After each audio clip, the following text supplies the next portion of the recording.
That makes totally sense. I mean, I had a guest. She is from, I believe she's from Virginia here in the US. She was explaining me how much money the factories, the companies can save just by, having sustainable practices into their company. Sustainability in a business is just all about efficiencies. Efficiencies is saving money. Yeah. It's an efficiency plan. And so Right. again, it's switching the rhetoric. It's like, okay, if you said to somebody, how do we make this more efficient and save some money? They'd be like, oh, we could do this, this, this, this, this. That's a sustainability plan. It's the same things that you would do if you'd say, how do we make this more sustainable?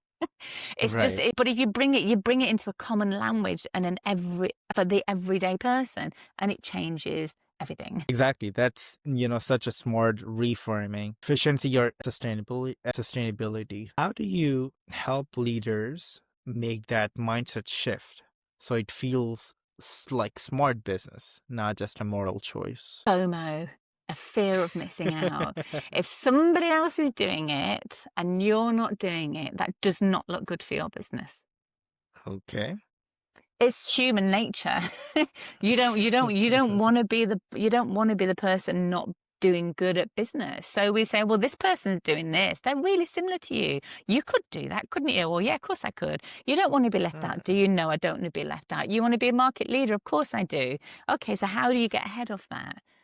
And you show it by doing, by pointing and saying, look what they're doing.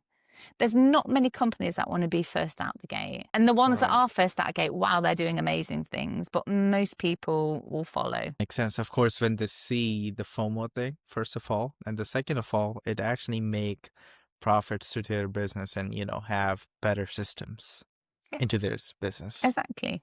You're just like, there's a business that's doing a really good job. They're saving money and they're in double-digit growth. It's not smart not to follow that, is it? Exactly. Nobody wants to feel like they're the stupid one. So how have you seen that sense of community and shared progress shape the culture within Product of Change?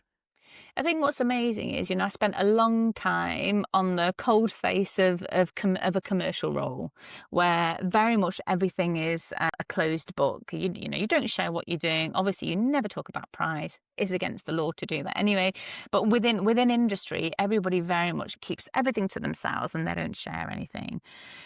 Interesting is within the world of sustainability, or efficiencies in business, whatever we now want to call it, people are very happy to share that progress because they know that progress is bigger than them as an entity.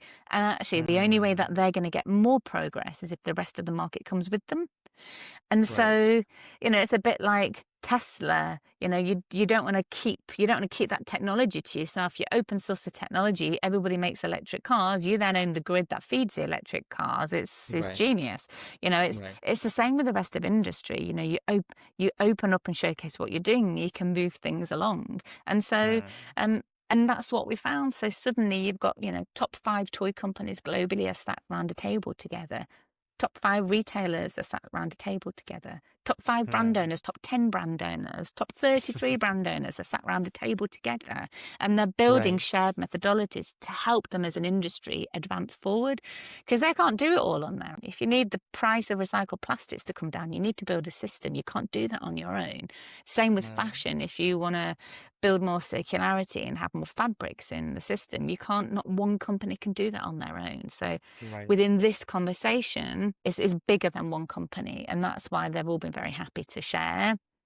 And then when they share, you can show what they're doing, and then you can create that momentum for others to come and follow. Exactly. Like a snowball effect.